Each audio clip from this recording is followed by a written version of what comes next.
Moving on, we now have a bit of a testimony with another Novocastrian. So, Sue, if we've got you on the line. Hello.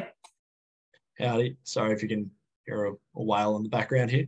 It's the call of my people. Welcome. Oh. Hello. Hey. Hello. Can you hear me? You got me? Yes, I can.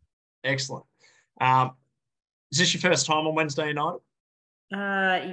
Well, yeah, yes. Nice. All right. Well, excellent. I haven't doubled up, so good stuff. Yeah, as stated, you're up here in Newcastle, and yeah, I've got a few questions for you tonight, if you don't mind. It's going to be a bit more of an interview style than the stock standard testimony. Yep, fine. Yeah, so I want to kick off with a pretty deep one. How did you find out about God? So my mum came to her first meeting. I was only about 6 months old. So I was brought up in the fellowship in Newcastle, coming along with my mum. So went to all the Sunday school and whatnot. And so, yes, just learnt about the gospel message that way. Wow. Okay. That young. Let's go Heather. She kind of, yeah, gave you a bit of a leg up there. Yeah. All right. Well, so moving on, when did you start to join the dots about, about God and about the like what you need to do and, the part you have to play in this and how you fit into it all? Yeah, I guess I was kind of late primary school. My dad never fellowshipped for a long time, and I could really see a difference between him and my mum. And it was a real fear, I think, of the Lord returning and thinking that I was going to be left behind because I hadn't at that point been filled with the Holy Spirit or had been baptized. And that sort of frightened me. So I guess it was that fear of the Lord's return that really prompted me to start to seek for the Holy Spirit, which I did. I did it in a bit of a roundabout way. I was baptized first after seeking for the Holy Spirit for a while. And then about 6 months later, I received the Holy Spirit at a Christmas camp. Oh, nice.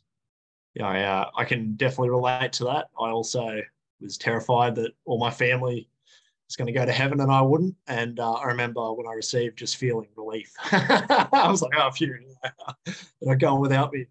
Not that anybody ever tried to put the fear into me, but, it was just kind of a fact at that age. All right, there you go. So even at that age, you understood, you needed to get baptized and receive the Holy Spirit.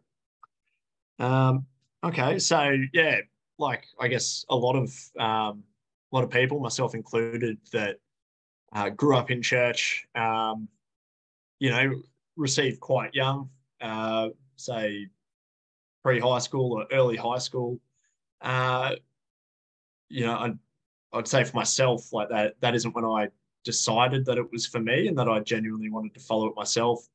Did you have that moment going forward, or was it that moment for you?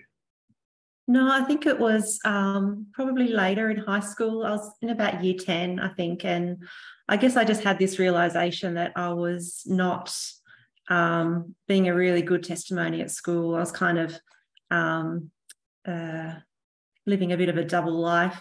Not that I was extremely bad, but just knowing in myself, I just knew I wasn't kind of doing the best by the Lord. And I think it was at that point where I thought, it's going to go one way or the other. I can't, that conflict inside, I can't keep going, playing both sides. So it was sort of then that I realized that I had to sort of stand up and make, establish my testimony. And I thought that was going to be really hard because I would seem like a bit of a hypocrite to the friends at school. But I slowly did start to speak about the experience that I'd had, and after a few months, circumstances changed in our family. So we moved from Singleton, where we were living, about an hour out of Newcastle, down to Newcastle itself. And first day of school, partway into year 11, and I was asked on that first day if I went to church, which was just a real gift, because I could say yes and my testimony was established, and that, you get confidence from that, and being able to speak and share your testimony. And I'm sure the Lord blessed it. Yeah, no, 100%. And I guess there's a good lesson there, like with that establishing a testimony, like just do it early and do it once. It makes life a fair bit easier, be it school, workplace, uni, whatever we do, mothers groups maybe. But let's go. And I think whether it's your testimony or whether it's speaking to someone, you're still, years down the track, you still go through that same kind of sense, like Jake was saying about, speaking up. But it's whether it's a testimony or sharing the word, it's the Lord doesn't leave you hanging. He backs you up and blesses whatever you say. Yeah, exactly. And it's normally, if you're worried about it, it's normally nowhere. The worry is nothing to do, or nothing compared to the actual moment. You're like, it was actually quite easy.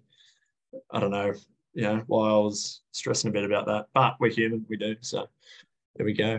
Right. So, okay. So about high school, you've decided that, you've made the choice that you want to follow God for yourself. And then you've lived your life, and like all of us, it's not all a bed of roses. I guess are there any points along the way of note that you've had to call on the Lord?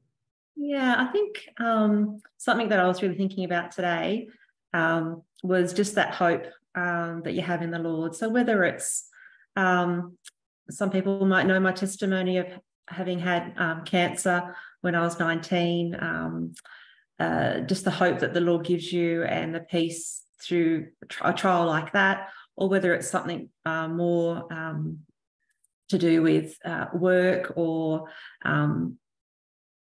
teaching your children about the Lord and sharing your testimony that way. It's just that hope that we have, the hope of the Lord's promises, the hope of his return and his comfort. I think that's just what I think has been a real theme and pattern for me, is just always remembering and drawing on that hope that we've got in the Lord. Yeah, right. Well, I guess that is quite a trial to deal with at 19, that really makes you, draw in on the Lord. It's a pretty legit moment. You can't really be sleepwalking there. Yeah, but then you go along and then something else will come up. That's one thing I guess we don't always remember our lessons and our trials, but there's always others that come that remind us of always drawing on the Lord and, being faithful and just trusting in that hope. Yeah, nice. Well, I guess for context, the first time I ever heard Sue's testimony was at a rally in Sydney in, what would that have been, 2016-ish? Yes. 2016, yeah. I think it was. Yeah, and I was blown away by it. I reckon I remember the whole thing. And you're up there and you spoke about cancer and about going through some trials with having kids, and you've now got the goalie extraordinaire at home. And I guess the real the good thing about that is when Hales and I went through a very similar situation the other year, it was the first testimony that came to mind. So, as much as we may be squirming in the seat and may not want to give a testimony, they're noted and they're remembered, and they're actually really valuable. So I definitely don't think we should undersell the power of a testimony, because, I haven't forgotten that one, and that was 7 years ago or something now, 7 or 8 years ago. So, I guess a belated thank you for giving your testimony back then. All right, just to finish up, what do you like most about living a life with God actively being in it? I guess knowing that you know the truth, and that all the things can be going on around us in the world or just in life in general, and you see all that turmoil, but you just, you know, you have that still quiet truth in your heart, and just think, oh, it just does not matter what will happen. We've just that safety and security and that peace you have with the Lord. Amen. Yeah. All right. Well, yeah. Thanks. That was gold. Thank you. I appreciate it. No worries. Thanks, Sam. Cheers.